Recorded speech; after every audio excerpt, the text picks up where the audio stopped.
तो कैसे हो बच्चों, आज हम लोग स्टार्ट करने वाले हैं बायोलॉजिकल क्लासिफिकेशन।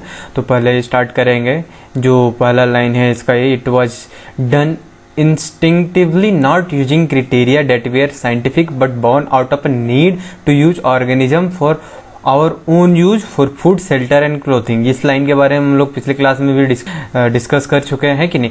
तो ये सब तो अनसाइंटिफिक बेसिक था। इसके बाद पहला साइंटिफिक बेसिक जो आया था वो अरिस्टोटल साहब ने दिया था। उन्होंने पहले क्या किया, प्लांट को 3 पार्ट में डिवाइड किया, हाउस ऑफ ट्री, और ये था on the basis of their height. फिर उसने एनिमल को 2 पार्ट में डिवाइड किया on the basis of presence of colour of blood. जिसका रेड ब्लड था उसको इनएमिया कहा गया, और जिसका नहीं था उनको एनेमिया कहा गया। ठीक है, और फिर हम लोग आगे बढ़ते हैं। फिर हम लोग देखते हैं कि धीरे धीरे जब साइंटिफिक बेसिस का नीड आने लगा, साइंटिफिक बेसिक ऑफ क्लासिफिकेशन का नीड आने लगा, तो फिर क्राइटेरिया ऑफ क्लासिफिकेशन बदलते गए। जैसे कि हम लोग अब ग्रॉस मॉर्फोलॉजी के साथ साथ cell structure, nature of wall, mode of nutrition, mode of reproduction, habitat and evolutionary relationship भी देखने लगे। तो इवोल्यूशनरी रिलेशनशिप को क्या कहते हैं, फाइलोजेनेटिक्स, है ना।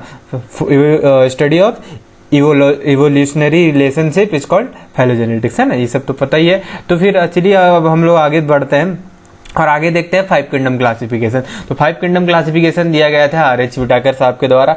आर.एच. व्हिटेकर साहब, इससे पहले 2 किंगडम, 3 किंगडम, 4 किंगडम आए थे। इस सब के बारे में हम नहीं बताएंगे, थोड़ा सा आप लोग भी जानते हैं। 2 किंगडम कार्लस लिनियस ने दिया था, है ना। आप लोग बाकी देख लीजिएगा। हम लोग आते हैं 5 किंगडम में। तो 5 किंगडम में देखिए जो मेन इंपॉर्टेंट चीज ये टेबल है। इस टेबल में आपको ध्यान सबसे पहले रखना है ये सेल वॉल। तो याद रखिएगा, आपको पता है कि पहले 2 किंगडम किसमें था, on the basis of presence और ऑप्शन ऑफ सेल वॉल। तो सेल वॉल जिसमें था उसको प्लांट बोल दिया गया, जिसमें नहीं था उसको एनिमल बोल दिया गया था। अब प्लांट में हम लोग फंजाई, बैक्टीरिया सबको रख दिए थे, है ना। लेकिन जब बाद में देखा गया कि जो सेल वॉल का जो नेचर है मोनेरा का, वो सेलुलोजिक है ही नहीं, ठीक है ना। ये सेलुलोजिक था ही नहीं। तो सेल वॉल ऑफ मोनेरन किससे बना हुआ था, सेल वॉल ऑफ मोनेरन बना हुआ था non cellulosic, that is polysaccharide plus amino acid. ये बना था नागौर नाम से, NAGNAM। दूसरा था N-एसिटाइल म्यूरामिक एसिड, है ना। तो ये बना हुआ था नागौर नाम से, कौन सा, बैक्टीरिया का सेल वॉल, ठीक है ना। म्यूकोपॉलीसेकेराइड था, है ना। इसके बाद फिर यहाँ पे एक और लाइन देखते हैं, ठीक है।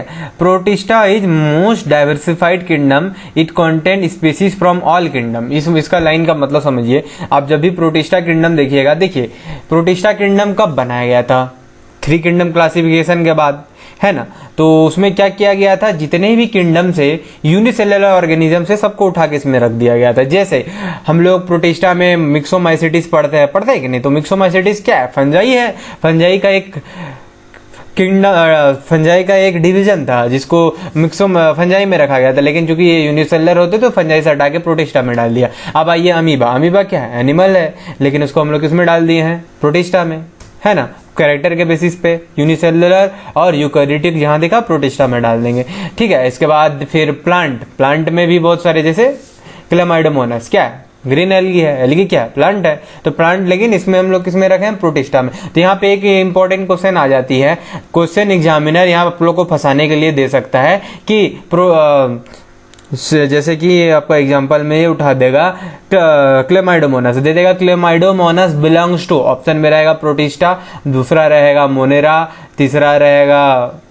मान लीजिए प्रोटिस्टा दे दिए हैं तो ग्रीन एल्गी। तो अब सवाल ये है कि आप इसमें किस में टिक कीजिएगा, क्योंकि क्लेमाइडोमोनास तो ग्रीन एल्गी भी है और ये प्रोटिस्टा भी है। तो याद रखिएगा, जैसे ही 5 किंगडम आता है तो plant kingdom, animal kingdom, 2 kingdom, 3 kingdom हम लोग भूल जाते हैं। तो किस में रखेंगे, फिर जाहिर सी बात है हम लोग प्रोटिस्टा में रखेंगे। लेकिन अगर ऑप्शन में प्रोटिस्टा ना हो तो फिर आप वहां कंफ्यूज हो जाइएगा कि प्रोटिस्टा का मेंबर है तो प्रोटिस्टा दिया है, नहीं तो फिर आप ग्रीन एल्गी को चूज कीजिएगा। तो ये सब क्वेश्चन का आप लोग ध्यान दिया कीजिए, ठीक है। इसके बाद फिर हम लोग आगे बढ़ते हैं। आगे फिर हम लोग देखते हैं मोनेरा न्यूट्रिशनली मोस्ट डाइवर्सिफाइड। आप देखिए तो ये मोनेरा का जो ये चार्ट बनाया गया है, इसमें देखिए तो क्या ऑटोट्रॉपिक है, ऑटोट्रॉपिक में क्या कीमोसिंथेटिक, फोटोसिंथेटिक है, क्या हेटेरोट्रॉपिक है, हेटेरोट्रॉपिक में देखिए सेप्रोफाइटिक, पैरासाइटिक, ये आप यहाँ पे पूरा पांचों किंगडम में किसी में भी देख लीजिए, जितने टाइप ऑफ न्यूट्रिशन मोनेरा में पाए जाते हैं उतने टाइप ऑफ न्यूट्रिशन कहीं भी नहीं पाए जाते, ठीक है। ऑटोट्रॉपिक में ऑटोट्रॉपिक होते हैं, हेटरोट्रॉपिक में भी डिफरेंट टाइप के हेटरोट्रॉपिक होते हैं, मतलब खाना जैसे आप खुद देख लीजिए, कोई इनऑर्गेनिक से अपना खाना बना लेता है, कीमो ऑटोट्रॉपिक, कोई सनलाइट से बनाता है, मतलब क्या न्यूट्रिशन में इन लोग का डाइवर्सिटी है, हाँ मोनेरा का न्यूट्रिशन में डाइवर्सिटी है। तो ये भी क्वेश्चन आया हुआ है, ये दोनों क्वेश्चन ये और ये दोनों क्वेश्चन आए हुए हैं, तो इसको ध्यान रखिएगा। फिर आगे हम लोग बढ़ते हैं। आर एच बिटाकर साहब जो 5 किंगडम क्लासिफिकेशन दिए थे, तो आप लोगों को पता होना चाहिए 1969, ये डेट याद रखिएगा, डेट कभी कभी पूछे जाते हैं, बार बार तो नहीं, ये 1969 याद रखिएगा। इसके बाद ये जो लाइन है ये है नीट 2016 का क्वेश्चन, ये एकदम एग्जैक्ट इसी लाइन को उठाया गया था और कॉन्ट्राडिक्टरी क्वेश्चन था। बेसिकली उसका आंसर था तो सही, लेकिन एनसीईआरटी के हिसाब से उसका आंसर दिया गया। तो 5 क्राइटेरिया पे बेस्ड आर एच बिटाकर का क्लासिफिकेशन था। पहला क्राइटेरिया था वो क्या था, इंक्लूड सेल स्ट्रक्चर, दूसरा था बॉडी ऑर्गेनाइजेशन, तीसरा था मोड ऑफ न्यूट्रिशन, चौथा था मोड ऑफ रिप्रोडक्शन, पांचवा था फाइलोजेनेटिक रिलेशनशिप। तो ये पांचों पॉइंट आप लोग को याद रखनी है। फिर हम लोग आगे बढ़ते हैं। आगे में फिर हम लोग देखते हैं थ्री डोमेन। ये थ्री डोमेन लाइफ पे है, ये दिया गया था 6 किंगडम क्लासिफिकेशन में। 6 किंगडम क्लासिफिकेशन किसके द्वारा दिया गया है, तो 6 किंगडम क्लासिफिकेशन दिया गया है कार्लूज के द्वारा। क्यों क्या बेसिस था, basis of on the basis of DNA. कौन सा DNA, sequence of 16S ribosomal DNA है ना, 16S राइबोसोमल डीएनए है ना। और उसमें 3 डोमेन में 3 डोमेन बैक्टीरिया को 2 डोमेन में बांट दिया गया। मतलब हम लोग किंगडम के ऊपर जा रहे हैं, किंगडम के ऊपर डोमेन, ठीक है। डोमेन में 3 डोमेन, बैक्टीरिया को 2 डोमेन में बांट दिया गया। पहला बोला गया बैक्टीरिया, दूसरा बोला गया आर्किया, और बाकी जितने भी बच गए हम लोग को पता है 5 किंगडम में 4 किंगडम बच गए थे। तो 4 किंगडम में चारों को चारों किस में रख दिया गया, यूकेरिया डोमेन यूकेरिया में टोटल ये भी सवाल पूछा जाता है कि तो यूकेरिया में टोटल कितने किंगडम है, तो टोटल 4 किंगडम है, ठीक है। बाकी जो 5वां किंगडम था उसको दो डोमेन में बांटा गया, एक आर्की बैक्टीरिया का, दूसरा बैक्टीरिया, ठीक है। आर्की बैक्टीरिया में कौन थे, वो बैक्टीरिया जो कि बैक्टीरिया से बैक्टीरिया से अलग थे, मतलब यू बैक्टीरिया से अलग थे, ठीक है। कुछ कैरेक्टर अलग था, क्या कैरेक्टर अलग था, तो सीक्वेंस ऑफ 16S आ रहा है वो जमल डीएनए, ठीक है। और इसमें भी बहुत सारे और भी ये थे जिससे इसको अलग किया गया, ठीक है। तो अब हम लोग आगे बढ़ते हैं 6 किंगडम के क्लासिफिकेशन के आगे हम लोग देखते हैं kingdom protista has brought together chlamydomonas, chlorella, ठीक है, पैरामेसियम, अमीबा, ये विच लैक सेल वाल। देखिए यही पॉइंट हम पहले डिस्कस कर चुके हैं कि इस किंगडम में ऐसे बहुत सारे डिफरेंट किंगडम के भी एनिमल और प्लांट को रखा गया, डिफरेंट किंगडम के ऑर्गेनिज्म को रखा गया, इसीलिए प्रोटिस्टा को हम लोग मोस्ट डाइवर्सिफाइड किंगडम कहते हैं। कैसे, स्पीसीज में, है ना। इसके बाद फिर हम लोग आगे पढ़ते हैं किंगडम मोनेरा। तो किंगडम मोनेरा का जो सबसे पहला लाइन है बहुत ही कॉन्ट्राडिक्टरी लाइन है। इसमें लिखा गया bacteria are the sole member of kingdom monera. तो अब हमको ये बताइए ये सोल का मतलब क्या होता है। देखिए सोल का अगर हम लोग लिटरल मीनिंग देखने जाएंगे तो सोल का लिटरल मीनिंग होता है एलोन। तो आप हमको बोलिए क्या बैक्टीरिया मतलब मोनेरा में अकेले ही रहता है? नहीं, बैक्टीरिया के साथ तो आर्की बैक्टीरिया भी है, बैक्टीरिया के साथ माइकोप्लाज्मा है, रिक्टिसिया है। तो एनसीईआरटी सिर्फ बैक्टीरिया ही क्यों लिखी और इसको सोल मेंबर क्यों कह दिए? तो देखिए ये बस लिटरल मीनिंग इसका जाने का कोशिश मत कीजिए, नहीं तो फिर ये सेंटेंस आपका गड़बड़ाएगा। देखिए बेसिकली जैसे हम लोग भी सुने हैं ना एक कहावत, ठंडा मतलब कोको कोला।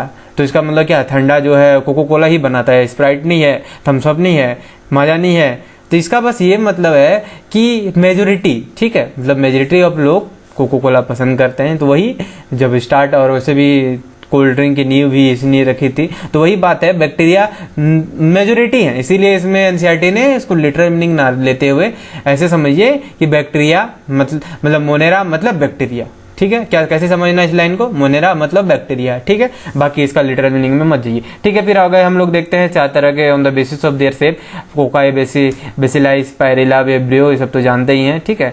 बाकी हाँ थोड़ा फ्लैजिला जो कि यहाँ दिखाया गया है, तो देखिए यहाँ फ्लैजिला दोनों साइड में है, तो टाइप ऑफ फ्लैजिलेशन से बैक्टीरिया का टाइप बदल जाता है, वो आप लोग देख लीजिएगा, ठीक है। जैसे कि पेरीट्राइकस होता है, पेरीट्राइकस में चारों तरफ होते हैं फ्लैजिला, फिर लोफोट्राइकस होता है, फिर एम्फीट्राइकस होता है, फिर मतलब बोथ साइड ये एम्फीट्राइकस है, ठीक है ना। लोफो मतलब वन साइड, ठीक है। इसके बाद फिर बहुत सारे होते हैं, वैसे भी कोकाई में भी on the basis of there grouping एक मोस्ट पॉपुलर क्वेश्चन सार्सिनिया का पूछा गया था, ग्रेप लाइक स्ट्रक्चर, है ना। तो ये सब आप लोग देख लीजिएगा, फिर हम लोग आगे बढ़ते हैं। आगे हम लोग देखते हैं ये लाइन भी समझिए, बहुत इंपॉर्टेंट लाइन है। Though the bacteria structure is very simple but they are very complex in behaviour compare to many other organism. Bacteria as a group for most extensive metabolic diversity. देखिए ये line को समझना उतना tough नहीं, क्योंकि दूसरे line में ही पहला लाइन का मतलब दिया गया है, तो इसको थोड़ा समझने की कोशिश करते हैं। आप जब तक दूसरा लाइन नहीं समझिएगा पहला लाइन नहीं समझ पाइएगा। देखिए दूसरा लाइन, बैक्टीरिया, क्या बैक्टीरिया मेटाबॉलिक डाइवर्सिटी शो करते हैं, वो भी एक्सटेंसिव मतलब बहुत ज्यादा। तो आंसर है हाँ। तो आप बोलिएगा कैसे, तो देखिए सिंपल सा मतलब थोड़ा देर पहले ही बताएं, बैक्टीरिया का न्यूट्रिशनल डाइवर्सिटी बहुत ज्यादा है, न्यूट्रिशन बहुत ज्यादा। आप ही बोलिए अगर कोई गाय जो घास खाती है, ठीक है, उसको मीट खिला दिया जाए तो क्या वो डाइजेस्ट होगा? बिल्कुल नहीं डाइजेस्ट होगा। उसका मेटाबॉलिज्म ही वैसा है कि वो गाय घास को डाइजेस्ट कर सके, ठीक है। हम लोग घास खाएंगे, क्या डाइजेस्ट कर सकते हैं? बिल्कुल नहीं। लेकिन बैक्टीरिया का जो ग्रुप है इसमें ऑटोट्रोफ, यहाँ तो सोचिए ना, हम लोग कार्निवोरस और हर्बीवोरस का बात कर रहे हैं। बैक्टीरिया में देखिए कहाँ ऑटोट्रोफ और हेटेरोट्रोफ, यहाँ पे तो पूरा सेल मतलब सेल के अंदर का सब कुछ बदल ही जाएगा। देखिए कैसे, क्योंकि हम लोग को भी पता है ऑटोट्रोफ के लिए पिगमेंट चाहिए, क्लोरोप्लास्ट चाहिए, ठीक है। क्लोरोप्लास्ट होना रहे पड़ेगा अगर वो फोटोसिंथेटिक है तो, है ना। और तो मतलब क्या, हम बस यही बता रहे हैं न्यूट्रिशन बदलेगा तो क्या न्यूट्रिशन बदलने से मेटाबॉलिज्म बदलेगी? जी हाँ, मेटाबॉलिज्म बदलेगी। और इसीलिए तो ये लोग इतना metabolic extensive metabolic diversity show करते हैं। तो आप दूसरा लाइन समझ गए होंगे। अब अगर दूसरा लाइन समझ गए हैं तो पहले लाइन पे आइए। पहला लाइन क्या बोल रहा है? तो bacteria structure is very simple. मतलब आप बोलिए अगर कोई टीचर आपको बोलता है बैक्टीरिया का स्ट्रक्चर ड्रॉ करो, आप कैसे बनाइएगा? एक कॉपी लीजिएगा, उसमें एक सर्कल लीजिएगा, फिर सर्कल बोलिएगा ये प्लाज्मा मेम्ब्रेन है, उसके बाहर एक सर्कल बनेगा, ये बोलिएगा ये सेल वाला है, फिर अंदर जो बनाइएगा इनफोल्डिंग ऑफ सेल मेम्ब्रेन को मेसोजोम दिखा दीजिएगा, इसके बाद डॉट डॉट देके राइबोसोम दिखा के छोड़ दीजिएगा। इससे ज्यादा कुछ और बनाइएगा नहीं। तो बैक्टीरिया का स्ट्रक्चर है कहां कॉम्प्लेक्स? सिंपल है ना। बैक्टीरिया का सेल स्ट्रक्चर बहुत सिंपल है, इसमें क्या कॉम्प्लेक्सिटी है? जब कॉम्प्लेक्सिटी है ही नहीं तो इसीलिए तो बोल रहे हैं bacteria structure is very simple. इसमें क्या कोई ऑर्गेनल सेल ऑर्गेनल होते हैं? नहीं, सेल ऑर्गेनल होते ही नहीं है कि नहीं। तो इसीलिए कहा गया स्ट्रक्चर इसका बहुत कॉम्प्लेक्स। क्या है बैक्टीरिया में? कुछ है? कुछ नहीं है ना। खाली साइटोप्लाज्म है, राइबोसोम है और बस मेसोजोम है, ठीक है। बाकी वैक्यूल थोड़ा बहुत इधर उधर है ना। तो इसका मतलब इसका स्ट्रक्चर तो सिंपल है, लेकिन इसका जो मेटाबॉलिज्म है, अलग अलग ग्रुप का अलग अलग मेटाबॉलिज्म, तो वही तो बोल रहे हैं इसका स्ट्रक्चर सिंपल है पर they are very complex in behaviour. Behaviour किसका बात कर रहा है?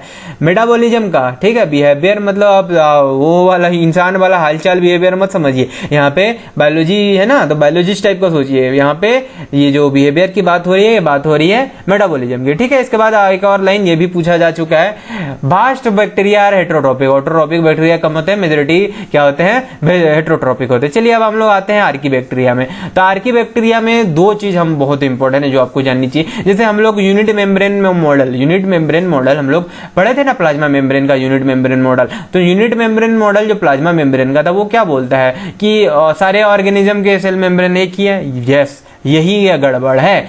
आर्की बैक्टीरिया का cell membrane normal unit membrane को फॉलो नहीं करता है, ठीक है। ये इनका जो सेल मेम्ब्रेन है, their cell membrane is not unit membrane, it is highly complex because of branch chain lipid chain, ठीक है। इनका जो सेल मेम्ब्रेन होता है इनमें ब्रांच लिपिड चेन पाया जाता है, ठीक है। और तो और इनका सेल मेम्ब्रेन के साथ साथ इनका सेल वॉल का स्ट्रक्चर भी अलग होता है, ठीक है। सेल वॉल का थोड़ा इनमें अलग स्ट्रक्चर होता है बैक्टीरिया, नॉर्मल बैक्टीरिया से, जो आप लोग पढ़े होंगे, है कि नहीं, ठीक है। और हाँ, आर्की बैक्टीरिया को group of ancient bacteria, oldest living fossil भी कहा जाता है। इन पे भी क्वेश्चन आ चुके हैं, ठीक है। बाकी आप लोग हेलोफिल, थर्मोएसिडोफिल, मेथोनोजेन इस सब के बारे में जानते होंगे। बाकी हम लोग आगे बढ़ते हैं यू बैक्टीरिया। यू बैक्टीरिया में सबसे पहले साइनोबैक्टीरिया की बात की गई है। और साइनोबैक्टीरिया की बात जब की जाती है तो हम लोग भी पता है ये ऑटोट्रोपिक होती है। और अगर कोई ऑटोट्रोपिक है तो हम लोग सबसे पहले क्या बात करते हैं? हम लोग सबसे पहले बात करते हैं पिगमेंट का। तो यहाँ पे जो पिगमेंट जो पाया जाता है ये बहुत बार भी पूछा गया, क्लोरोफिल क्लोरोफिल। तो साइनोबैक्टीरिया में कौन सा पिगमेंट पाया जाता है? तो क्लोरोफिल। अब हम लोग आगे बढ़ते हैं आगे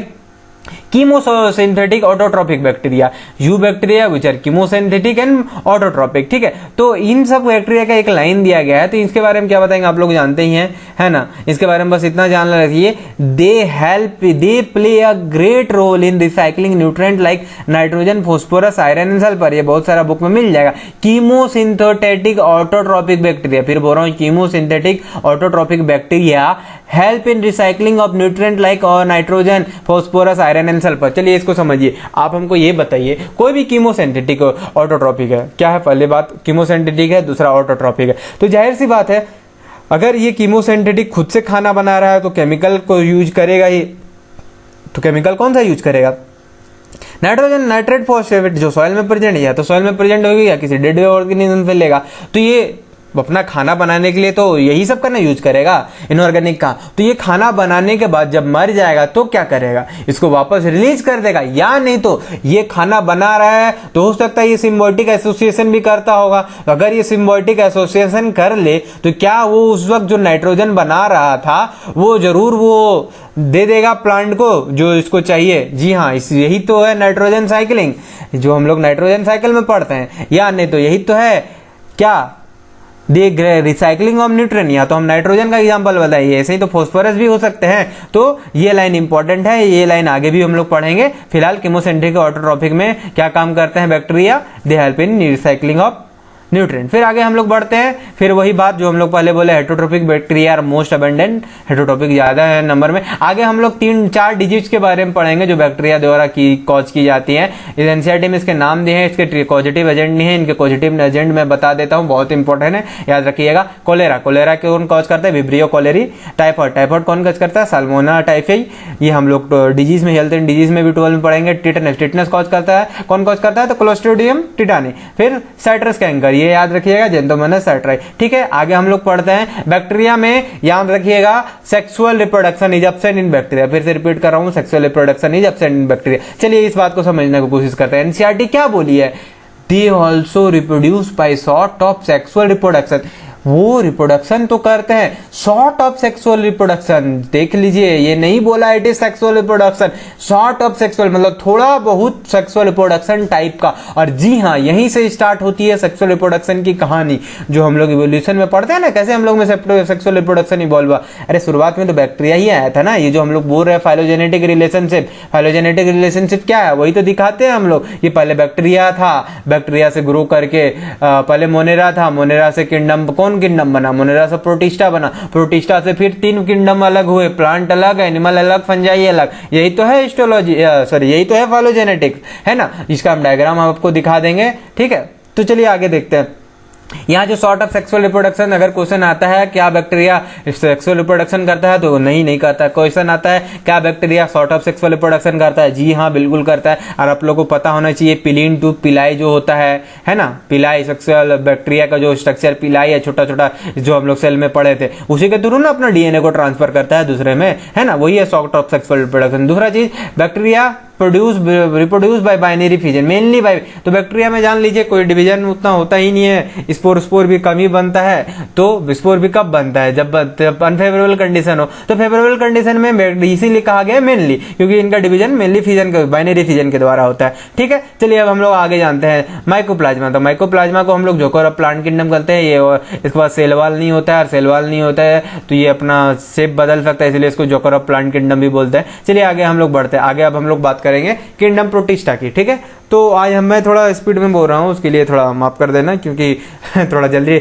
आप लोगों को समझाना भी है और आप लोग को बताना भी है ना। तो आप लोग समझ लीजिए, बाकी जो दिक्कत होगा हमसे पूछ लीजिएगा। ठीक है, जो भी डाउट हो, ऑब्जेक्टिव या सब्जेक्टिव कहीं में भी कुछ भी डाउट हो हमसे पूछ लीजिएगा। ठीक है, मेरा नंबर ऑलरेडी आप लोग के पास होगा, और अपने दोस्त लोग से भी पूछ लीजिएगा अगर वो लोग देखना चाहते हैं तो। ठीक है, तो हम लोग आगे बढ़ते हैं किंगडम प्रोटिस्टा। ठीक है, तो किंगडम प्रोटिस्टा क्या है? किंगडम प्रोटिस्टा पहले बताया यूनिसेल्युलर यूकैरियोटिक। तो किंगडम प्रोटिस्टा में हम लोग पांच फाइलम, अच्छा किंगडम से नीचे क्या आता है? फाइलम, है ना, गलत, हम लोग प्लांट की बात कर रहे हैं। किंगडम से नीचे डिवीजन आता है। ठीक है, प्रोटिस्टा और प्लांटी तक डिवीजन बोलना है, इसके बाद फिर हम लोग फाइलम हम लोग एनिमल में बोलते हैं। ठीक है, तो याद रखिएगा। तो chrysophyte, dinoflagellate, euglenoid, slime mould and protozoan, 4 division है, याद रखिएगा। Chrysophyte, dinoflagellate, यूग्लिनोइड and slime mould, है कि नहीं? ठीक है, इन पांचों को याद रखिएगा। Chrysophyte, dinoflagellate, euglenoid, slime mould and protozoan, इन पांचों के बारे में थोड़ा थोड़ा पढ़ते हैं। सबसे पहले है क्राइसोफाइट। तो क्राइसोफाइट में 2 आते हैं, एक डायटम और एक डेस्मिड। कौन कौन आते हैं? एक डायटम और एक डेस्मिड। डायटम को हम लोग पर्ल्स ऑफ ओशियन भी कहते हैं, डायटम को हम लोग पर्ल्स ऑफ ओशियन कहते हैं। ठीक है, मोती, ओशियन पर्ल्स क्या, मोती ना। ठीक है, और ये जो क्राइसोफाइट है, ठीक है, माइक्रोस्कोपिक होता है। ये जो वर्ड प्लैंकटन है ये इकोलॉजी में बहुत यूज होता है, ठीक है। प्लैंकटन किसको बोलते हैं? वैसे organism which can passively float in water current, मतलब वाटर पानी चल रही है, वैसे ऑर्गेनिज्म जिसको आराम से पानी जैसे चल रही है वैसे ही वो चले, और ये माइक्रोस्कोपिक होता है, ठीक है। इसको प्लैंकटन कहते हैं, ठीक है। तो प्लैंकटन हम लोग आगे चल के पढ़ेंगे, ये दो तरह का होता है, एक जू प्लैंकटन, एक फाइटोप्लैंकटन, मतलब वो जो एनिमल लाइक है, वो जो प्लांट लाइक है, ठीक है।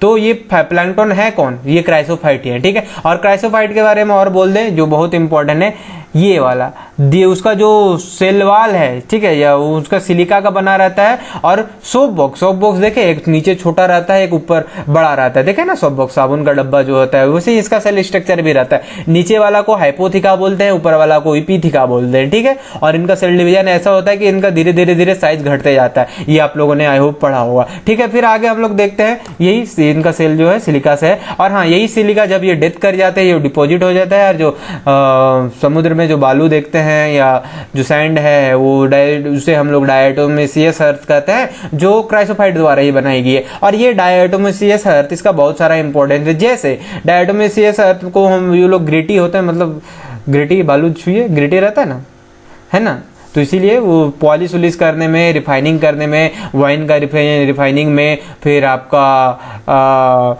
ये फर्नी जो आपका हाई टेम्परेचर का फर्नेंस बनता है, ठीक है, उनका ब्रेक बनाने के लिए इसका यूज होता है, ठीक है। और सिरप का फिल्टर में भी इसका यूज होता है, ठीक है। और हाँ, ये देखिए एक लाइन है, diatom are chief producer in ocean, तो याद रखिएगा ओशियन में 75% कार्बन डाइऑक्साइड फिक्सेशन कौन करते हैं? तो यही डायटम।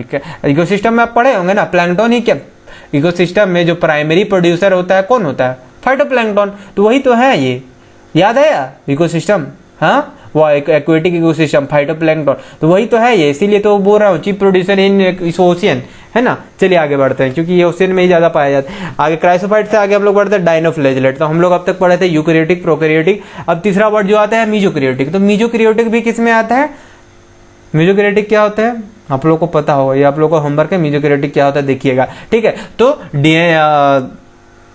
यूकैरियोटिक और प्रोकैरियोटिक के बीच में मीजोकैरियोटिक ये कौन है? डायनोफ्लैजेलेट, जिसको हम लोग ज्वेल्स ऑफ प्लांट किंगडम कहते हैं। ज्वेल्स ऑफ प्लांट किंगडम क्यों कहते हैं? क्योंकि इनके पास जो पिगमेंट रहता है, डिपेंडिंग ऑन देयर पिगमेंट, ये अपना कलर अपना बदलते हैं, कोई येलो, कोई ग्रीन, कोई ब्राउन, कोई blue, red, depending on their main pigment, ठीक है। इसीलिए ज्वेल, रत्न, नव रत्न, अलग अलग कलर के चमकदार रत्न, तो इसीलिए इन लोगों को क्या कहता है? ज्वेल ऑफ प्लांट किंगडम, ठीक है। इसके बाद आगे होता है, इसके पास दो फ्लैजेला रहता है, ठीक है। डायनो नाम ही डायनो फ्लैजेला, दो फ्लैजेला, एक होता है ट्रांसवर्स इनफ्यूरो, जो एनसीईआरटी है ना इनफ्यूरो, वो देखिए, ये देखिए जो गड्ढा है इसी में एक ऐसे ट्रांसवर्स रहता है, एक लॉन्गिट्यूडनल, ये देखिए ये लॉन्गिट्यूडनल है और ये ट्रांसवर्स है, ठीक है। ये समझ में आप लोग को आ गया होगा, ठीक है। आगे हम लोग बढ़ते हैं, हाँ, रेड टाइड कौन करता है, कौन कॉज करता है? तो गायनोलेक्स, याद रहेगा, रेड टाइड कौन कॉज करता है? तो गायनोलेक्स। वैसे ही रेड सी जो एनसीईआरटी से बाहर की है, रेड सी कौन कॉज करता है? तो ये एक एल्गी कॉज करता है, इसका नाम है ट्राइकोडेस्मियम इराइथ्रियम, ये याद रहना चाहिए, ये क्या कॉज करता है? रेड सी, ट्राइकोडेस्मियम इराइथ्रियम, ट्राइकोडेस्मियम इराइथ्रियम। चलिए एक बात हम आपको और बता दें, जब भी रटने वाली टॉपिक की बात आती है, जैसे कि हम आपको अभी तभी से बोल रहे हैं, जाहिर सी बात है इतना स्पीड में बोल रहे हैं क्योंकि हमको जल्दी जल्दी चैप्टर खत्म करना है, लेकिन आपको क्या करना है, या तो आप यूट्यूब से इसका स्लो करके सुनिए अगर आप स्पीड में दिक्कत हो रहा है, ठीक है। यूट्यूब में ऑप्शन है, इसीलिए मैं यूट्यूब में डालता हूँ। यूट्यूब में देखिएगा आप साइड में स्पीड करके जाइएगा, आप स्पीड जहाँ आप क्वालिटी घटाते हैं वहाँ स्पीड का भी होगा, तो स्पीड करके आप 0.5 में आधा, हाफ में कर सकते हैं, 7.5 में कर सकते हैं, आपका मर्जी, ठीक है। और दूसरी बात ये है कि जब भी रटने की बात आती है तो उसको आपको बार बार रिपीट करना चाहिए। जैसे हम आपको अगर बोल दें कोई अननोन सा नाम, जैसे एंड्रू कार्लसबर्ग सा, एंड्रू कार्लसबर्ग सा, तो जैसे ये नाम हम बोले, अभी आप सुन लिए, 3 दिन बाद अगर हम यही पूछेंगे तो आपको याद नहीं रहेगा। तो यही जैसे ही हम बोले, जैसे ये सब वर्ड है, ट्राइकोडेस्मियम इरिथ्रियम, मेरे पास उतना टाइम नहीं, हम एक बार बोल के आगे बढ़ जाएंगे। आप वीडियो को पॉज कीजिए और इसको 3-4 बार रिपीट कीजिए, कि आप कॉपी और पेन लेके तो बैठे ही होंगे, ये सब चीज तो नोट करना ही करना है। वीडियो पॉज करके जस्ट एकदम झपाझप नोट कीजिए, और जैसे ही आप नोट करते हैं वैसे ही आप रिपीट भी अपने आप में एकदम जोर से चिल्ला के बोलिए। उसमें क्या होगा, आपका कान खुला रहेगा, मुंह से आवाज निकलेगा, आपका कान सुनेगा, कान से ब्रेन तक पहुंचेगा, ठीक है। ऐसे में याद ज्यादा होता है, ये मेमोरी ट्रिक है, आप लोग को याद रखना चाहिए, ठीक है। ये सब छोटे छोटे टिप्स हम बीच बीच में देते रहेंगे। तो चलिए आगे बढ़ते हैं यूग्लिनॉइड में। यूग्लिनॉइड के बारे में जान लीजिए। Connecting link between plant and animal, सबको पता है कि जब फूड नहीं रहता है, जब बना नहीं सकते हैं तो वो दूसरे को मार के खाते हैं। और प्रीडेशियस, ठीक है, प्रीडेशियस का क्या मतलब होता है, जो पहले मारे फिर खाए, ठीक है। लेकिन जब फूड रहती है तो ये फोटोसिंथेटिक होते हैं। तो याद रखिएगा इनमें जो पिगमेंट पाया जाता है क्लोरोफिल ANC, कौन सा पिगमेंट पाया जाता है, chlorophyll ANC, out of NCERT, लेकिन पूछा जा सकता है। और इनका जो वाल है इनमें भी सेल्यूलोज नहीं बल्कि प्रोटीन का लेयर रहता है। क्या रहता है, प्रोटीन, जिसको हम लोग पेलिकल कहते हैं। अब तक हम लोग सेल्यूलोज, हेमिसेल्यूलोज यही सब पढ़ते आए हैं, या सिलिका का। देखिए वाल बहुत इंपॉर्टेंट है, सेल वाल किसी का भी पूछा जा सकता है। वैसे प्रोटिस्टा से जनरली कम ही क्वेश्चन रहते हैं, तो इसलिए मैं उतना डिटेल में जा भी नहीं रहा। तो पोलीपेलिकल याद रखिएगा बस। इसके पास भी 2 फ्लैजेला, देखिए एक शॉर्ट एक लॉन्ग, ये लॉन्ग फ्लैजेला एक शॉर्ट फ्लैजेला, इसी के साथ ये अपना मूवमेंट करता है, ठीक है। आगे हम लोग बढ़ते हैं। Slime mould, AK also known as, AK जहाँ भी देखे मतलब also known as. Also known as में क्या कहता है, मिक्सोमाइसीटी, इसके बारे में पहले ही बताया। ये फंजाई में पहले रहा करता था, फिर इसको हम लोग प्रोटिस्टा में डाल दिए। क्यों, क्योंकि यूनिसेल्युलर जितने भी डायग्राम है सारे के सारे आपको देख लेनी चाहिए, क्योंकि डायग्राम एज इट इज उठा कर दे दिए जाते हैं और पूछे जाते हैं क्या है, ठीक है। चलिए आप आगे बढ़ते हैं। जैसे स्लाइम मोल्ड बहुत इंपॉर्टेंट है, इसका पूरा पैराग्राफ आपको पढ़ना चाहिए, ठीक है। पैराग्राफ में क्या दिया है, देखिए जब भी कोई भी ऑर्गेनिज्म अगर सूटेबल कंडीशन में रहेगा, ठीक है, तो वो क्या चाहेगा, सूटेबल कंडीशन में वो प्रॉपर, ठीक है, प्रॉपर वेजिटेटिव ग्रोथ करना चाहता है, ठीक है। जैसे अब कोई भी बच्चा रहता है तो बच्चा क्या शादी करेगा, नहीं ना। जब बच्चा सेटल हो जाता है, ठीक है, जब पैसा कमाने लगता है तो क्या करेगा, शादी करेगा, ठीक है ना। घर तभी ना बसाएगा। तो वही बात है, जब सूटेबल कंडीशन रहती है तब ये क्या करते हैं, प्लाज्मोडियम बनाते हैं, जो कि लंबा मतलब सेवरल फीट तक दूर रहता है, प्लाज्मोडियम बनाते हैं। और जैसे ही अनफेवरेबल कंडीशन आती है, यही प्लाज्मोडियम फ्रूटिंग बॉडी बना देते हैं, जो स्पोर अपने टिप पे स्पोर बियर करते हैं, ठीक है। और एक चीज और याद रखिएगा, स्पोर पोसेस ट्रू वाल, स्पोर पोसेस ट्रू वाल। ये ट्रू वाल पता है किसके बारे में बताया जा रहा है, हाँ, ये सेलुलोजिक ट्रू वाल है। ये वाल जो बताया जा रहा है ये मिक्सोमाइसीटी फंजाई था, पर इसका सेल वाल क्या काइटिन का नहीं था, ठीक है। ये याद रखिएगा, ट्रू वाल कभी एनसीईआरटी हिडन चीज बताती है, ट्रू वाल सेलुलोजिक वाल है, ठीक है, फंजाई होते हुए काइटिन नहीं है, ठीक है। और यही या फिर आगे हम लोग देखते हैं, they are extremely resistant and survive for many year even under adverse condition, spores disperse by air current. ये पूरा लाइन इंपॉर्टेंट है, इससे एनसीईआरटी कभी भी एग्जाम में घुमा के क्वेश्चन पूछ दिया जाता है, ठीक है। ये याद रखिएगा। पहला क्या, सूटेबल कंडीशन में, यहाँ देखिए कैसे बदले जा सकता है, यहाँ अनसूटेबल कर देगा। During unsuitable condition they form aggregate, तो आप क्या कीजिएगा, सूटेबल अनसूटेबल, तुरंत दिमाग, यही तो कंफ्यूजन होता है। यहाँ देखिए 2 लाइन देगा, एक ये लाइन देगा अंडर सूटेबल कंडीशन, दूसरा देगा अंडर अनसुटेबल कंडीशन। देखिए यहाँ फेवर, लेकिन इसको यहाँ कर देगा, इसको यहाँ कर देगा, कंफ्यूज हो जाइएगा और फिर क्वेश्चन गलत हो जाएगा। तो याद रखिएगा, सूटेबल कंडीशन जब सूटेबल रहता है। हाँ, तो एक चीज और ध्यान देने वाली बात है आप लोग को, ये जो याद रखिएगा, क्वेश्चन कभी कभी ऐसे भी पूछा जाता है कि myxomycete slime mould possess true wall, तो सही है। लेकिन अगर कभी कभी पूछ दे slime mould possess cell wall, तो गलत है, क्योंकि सेल वाल स्लाइम मोल्ड में बस और बस स्पोर में ही आते हैं। याद रखिएगा, मिक्सोमाइसीटी मिक्स है, इसको कहते हैं connecting link between plant and connecting link between plant and fungi. इसको कभी कभी connecting link between plant and animal भी कहा जाता है, क्योंकि इनके पास सेल वाल नहीं होता है, सिर्फ सेल मेम्ब्रेन होता है। एनिमल के पास जैसे सेल मेम्ब्रेन होता है, इनके पास भी सेल मेम्ब्रेन, लेकिन जब ये स्पोर बनाते हैं तो उनके स्पोर में सेल्यूलोजिक सेल वाल होता है। आप समझ में आया क्यों इसको मिक्सोमाइसीटीज कहते हैं, ठीक है। और ये पूरा लाइन इंपॉर्टेंट है, पढ़ लीजिएगा। आगे हम लोग बढ़ते हैं प्रोटोजोवन में। तो प्रोटोजोवन में जब हम लोग पढ़ते हैं, यहाँ देखिए प्रोटोजोवन में जब आप लोग को पता ही है, हमें वर्ड में अमीबा, ठीक है, इसके बाद एनिमल लाइक होता है। लेकिन ये चीज याद रखिएगा, सिलिका एक चीज याद रखिएगा जो हम पहले बोले थे, सिलिका किसमें प्रेजेंट था, डायटम में अर्थ या डायटम में से, है ना। लेकिन सिलिका देखिए, ये क्वेश्चन यहाँ पे कंफ्यूज करता है, सिलिका सेल ये अमीबॉइड प्रोटोजोन में भी पाया जाता है, ठीक है। तो ये ध्यान रखिएगा, सिलिका सेल। इसके बाद फिर आगे बढ़ते हैं, पैरासाइटिक, हाँ, ये फ्लैजेलेटेड, जिसके पास फ्लैजेला है, तो जिसके पास फ्लैजेला है उसमें एक एग्जांपल है ट्रिप्नोसोमा। लेकिन एक बार नीट ने पूछ दिया था स्लीपिंग सिकनेस नहीं, बल्कि अफ्रीकन स्लीपिंग सिकनेस, तो अफ्रीकन स्लीपिंग सिकनेस, और ऑप्शन में ट्रिप्नोसोमा, चारों ऑप्शन ट्रिप्नोसोमा था। यहाँ बच्चे गड़बड़ा गए थे, ठीक है। तो आप लोग को चारों का चारों याद रखना है, लेकिन फिलहाल ये चीज जरूर याद रखिए, चारों याद रखे या ना रह सके, कि अफ्रीकन स्लीपिंग सिकनेस कौन कॉज करता है, ट्रिप्नोसोमा ब्रूसीई, याद रहेगा, ठीक है, चलिए आगे बढ़ते हैं। आगे हम लोग बढ़ते हैं, आगे देखते हैं सिलिएटेड, ये सब तो पता ही है। सिलिएटेड में पैरामीशियम है, स्पोरोजोन में प्लाज्मोडियम है, ये सब आगे बढ़ते हैं। फिर आते हैं किंगडम फंजाई। किंगडम फंजाई बहुत इंपॉर्टेंट है। देखिए किंगडम फंजाई, ठीक है, इसमें अब आप लोग को सीखना है बहुत चीज। जैसे कि इसमें आप लोग को सीखना है कि जो मेन क्वेश्चन इससे पूछा जाता है वो ऐसे पूछा जाता है कि इसका स्पोर का नेचर क्या होता है, जैसे मतलब एक्सोजीनस है, इंडोजेनस है, या पूछा जाता है किस टाइप का रिप्रोडक्शन है, आइसोगेमस है, एनाइसोगेमस है, ऊगेमस है, या इसके स्ट्रक्चर से मतलब माइसेलियम के बारे में पूछ दिया जाता है कि एसेप्टेट है, सेप्टेट है। तो ये जो हम लोग फंजाई स्टार्ट करने से पहले या जैसे हम लोग आगे भी पढ़ेंगे प्लांट किंगडम में रोडोफाइसी, क्लोरोफाइसी, फियोफाइसी, तो ऐसे टॉपिक जो जिसमें सब डिवीजन हो और उसको पढ़ने में थोड़ा डिफिकल्ट लगे, तो उसको हमेशा याद रखिएगा कैसे पढ़ा जाता है, एक साथ चार्ट बना के। जैसे इसमें हम लोग फंजाई के बारे में पढ़ने वाले हैं, ठीक है, तो फंजाई के बारे में हम लोग जब पढ़ेंगे तो हम लोग जो इसका डिवीजन है फंजाई का, उसमें कौन सा फाइकोमाइसिटिस, एस्कोमाइसिटिस, बेसिडियोमाइसिटिस, डिट्रोमाइसिटिस, जो 4 डिवीजन है, ये चारों डिवीजन को पढ़ेंगे। लेकिन चारों डिवीजन को पढ़ते वक्त हम लोग कैसे पढ़ेंगे, हम उसको चार्ट बना के पढ़ेंगे, चारों में सिमिलरिटी और चारों में डिफरेंस पढ़ेंगे। तो वैसे करेंगे तो आप लोगों को पढ़ने में ज़्यादा आसानी होगा, ठीक है। तो फिलहाल अभी के लिए थोड़ा इतना ही, हम थोड़ा रेस्ट ले रहे हैं, उसका चार्ट बना लेते हैं, फिर उसका चार्ट में आपको पढ़ाएंगे। अब फंजाई को थोड़ा अच्छे से डिटेल करके बताते हैं। फिलहाल थोड़ा सा अपना टिप्स दे दे, कुछ टिप्स जो है आप थोड़ा अच्छे से ध्यान दीजिए।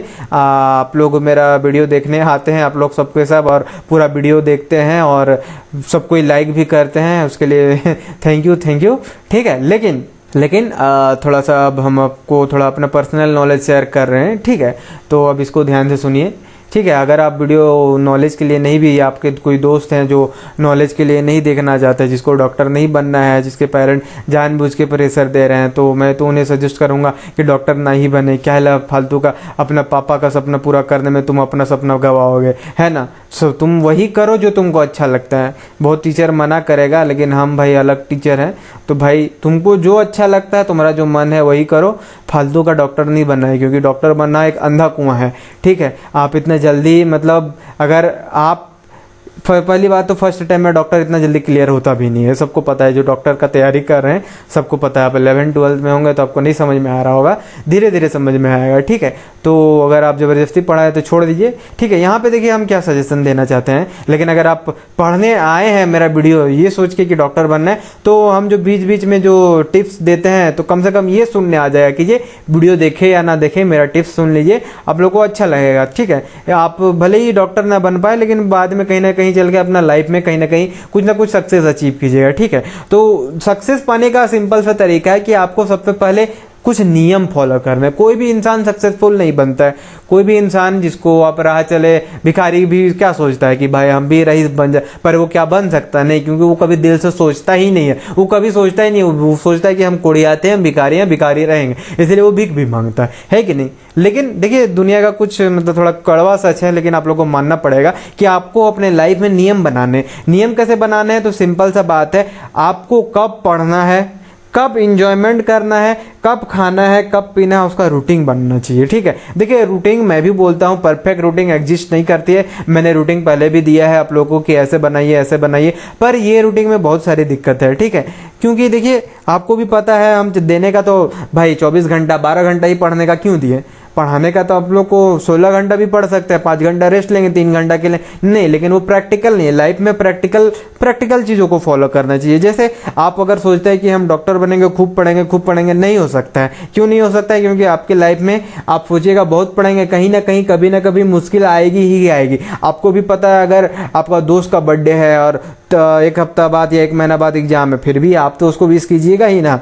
तो कभी लाइफ में पढ़ने के साथ एंजॉयमेंट भी जरूरी है। इसीलिए बोल रहे हैं लाइफ में अपना पहले नियम बनाइए। नियम ये बनाइए कि अगर हम पढ़ रहे हैं तो हम पढ़ेंगे, और अगर हम मस्ती कर रहे हैं तो मस्ती करेंगे, चाहे कुछ भी हो जाए। अगर हम पढ़ाई कर रहे हैं तो पढ़ना ही है, और अगर मस्ती कर रहे हैं तो मस्ती करना है। अपना लाइफ को लिव एट द मोमेंट पे जीना है, ठीक है।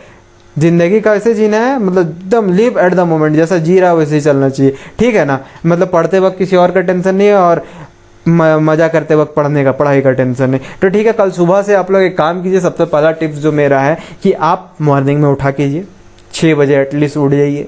6 बजे उठने के बाद आप सबसे पहला चीज़ क्या करते हैं, उठ के मोबाइल छूते हैं।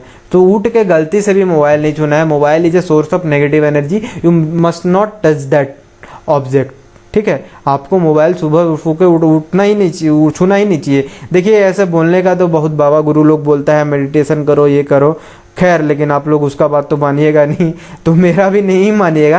खैर लेकिन आप माने या ना माने, हम बस एक सजेशन देना चाहेंगे कि मेडिटेशन किया कीजिए, ठीक है। सुबह उठते ही फ्रेश हो जाइए, नहा लीजिए, सुबह ही नहा लीजिए, ठीक है। थोड़ा एक्सरसाइज कीजिए, ठीक है। एक हैल एरोल्ड की बुक थी मिराकल मॉर्निंग। मिराकल मॉर्निंग एक बुक है जिसमें ये बताया गया कि इंसान को सुबह कैसे काम करना चाहिए। तो सुबह उसमें बताया गया सुबह उठते ही 5 बजे सुबह उठो, लेकिन हम बोलेंगे आपको जब मन है उठिए, लेकिन रिचुअल फॉलो होना चाहिए। 6 बजे तक उठ जाइए, ठीक है। इसके बाद मोटिवेशन आराम से उठने के बाद थोड़ा सा मेडिटेट कर लीजिए। मेडिटेट करने के बाद जब आपको टाइम मिले, ठीक है, टाइम मिले तो सबसे पहला वो काम करना है जो आपका लाइफ का सबसे टफ काम है। मतलब सबसे पहले तो रात को सोते वक्त अपना रूटीन बना ही लीजिए, ठीक है।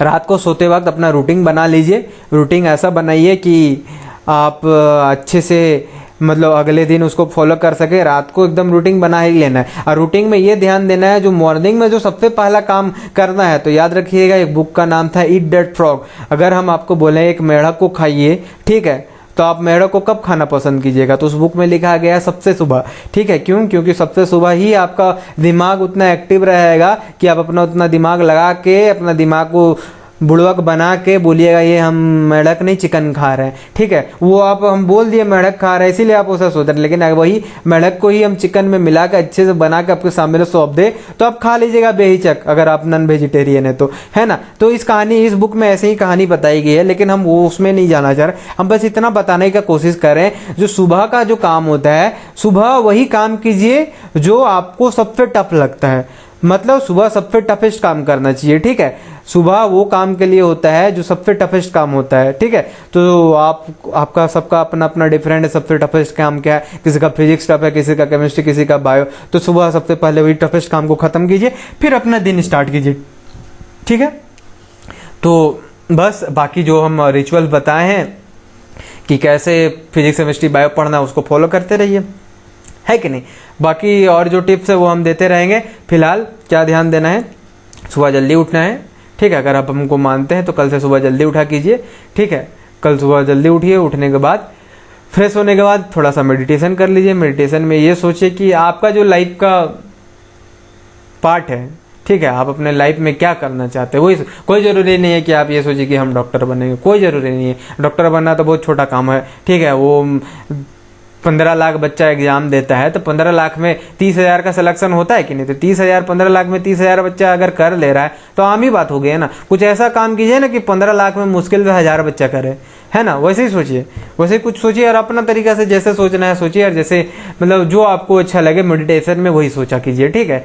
मतलब मेडिटेशन क्या होता है? जहाँ सिर्फ आप और आपका थॉट रहता है। तो अपना थॉट को अपने साथ रखिए और एकदम एकांत में आराम से आंख बंद करके सोचिए कि आपको क्या बनना है, ठीक है। तो ये तो मेडिटेशन था, ठीक है। मेडिटेशन के बाद जब आप रात को सोते हैं, जब सुबह से लेकर शाम तक सारा काम कर लेते हैं, तो अपने आप से 3 सवाल पूछिए। 3 सवाल जरूर पूछना है अपने आप से। पहला है www, दूसरा है www, तीसरा है WCI, ठीक है। www, www, WCI, ये 3 मंत्र याद रखिएगा। हर रात को आपको बोलना है www मतलब व्हाट वेंट वेल। क्या बोले? व्हाट वेंट वेल मतलब आज का जो दिन था आपका, सोने से पहले सुबह से लेकर शाम तक आप अपने आप से पूछिए। देखिए, अपने आप से क्वेश्चन करना बहुत ही इंपॉर्टेंट होता है। जब तक आप अपने आप से क्वेश्चन नहीं कीजिएगा तब तक आप अपने ट्रू पोटेंशियल को नहीं जान पाइएगा। आप कैसे जानिएगा कि आपका फिजिक्स वीक है, या आप कैसे जानिएगा कि आपका फिजिक्स सुधारना है? वो तभी आप जान सकते हैं जब आप अपने आप को क्वेश्चन कीजिएगा कि क्यों भाई, क्यों मेरा फिजिक्स कमजोर क्यों है। तब आपको कहीं ना कहीं पता चलेगा कि नहीं, या तो हम इसको जब बताते हैं तो कॉन्सेप्ट ध्यान से सुनते नहीं है, या नहीं तो ऐसा हो सकता है कि भाई हम जब पढ़ते हैं तो हमको कुछ समझ में नहीं आ रहा है, कहीं कुछ लिटरल मीनिंग है या कॉन्सेप्ट में गड़बड़ था, या जब पढ़ रहे थे तब अच्छे से ध्यान से नहीं सुने थे, या मेरा माइंड डाइवर्ट कर जा रहा था।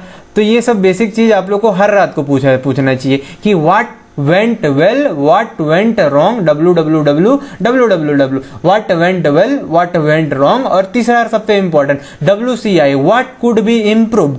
ठीक है। तो अपने आप से सवाल कीजिए कि आज का दिन का क्या अच्छा गया, मतलब हम जो टारगेट लिए थे उसका 50%, 60%, 70%, 100% कितना परसेंट अचीव किए। जब आप अब से डेली अपने आप से ये सवाल पूछने लगिएगा तो आप एक फिक्स ट्रैक में चलने लगी। देखिए मेरा मेन मकसद आप लोग को पढ़ाना नहीं है, पढ़ाने का तो आप मेरे को क्यों अनअकैडमी और इतने सारे हैं वो भी देख सकते हैं, हम आपको पहले ही भी बोले हम आपको वो कंटेंट देंगे जो आपको कहीं नहीं मिलेगा, है ना। तो मेरा मेन मकसद है फिलहाल आपको ट्रैक पे लाना। हमको भी पता है बहुत दिन से आप पढ़ाई छोड़ चुके होंगे तो कहीं ना कहीं थोड़े ना थोड़े गड़बड़ होगा, मतलब फॉलो नहीं कर रहे होंगे उतने अच्छे से। तो फिलहाल पहले आप ट्रैक पे मैं ले आऊँ, 5-10 दिन ऐसे ही पूरा लेक्चर 10-10 मिनट 55 मिनट का दूंगा, फिर बाद में जब मेरे को लगे कि आप नॉर्मल हो गए हैं तो तब ठीक रहेगा। पर फिलहाल आपको ये सुबह और रात का काम करना चाहिए। क्या अपने आप से पूछे कि आपका कितना परसेंट कंप्लीट हुआ। इसमें देखिए रिग्रेट फील नहीं करना है, पूछते वक्त कभी भी रिग्रेट फील करके आधे में नहीं छोड़ना है। तीनों क्वेश्चन पूछना है, तीनों का प्रॉपर आंसर देना है और इसके लिए आप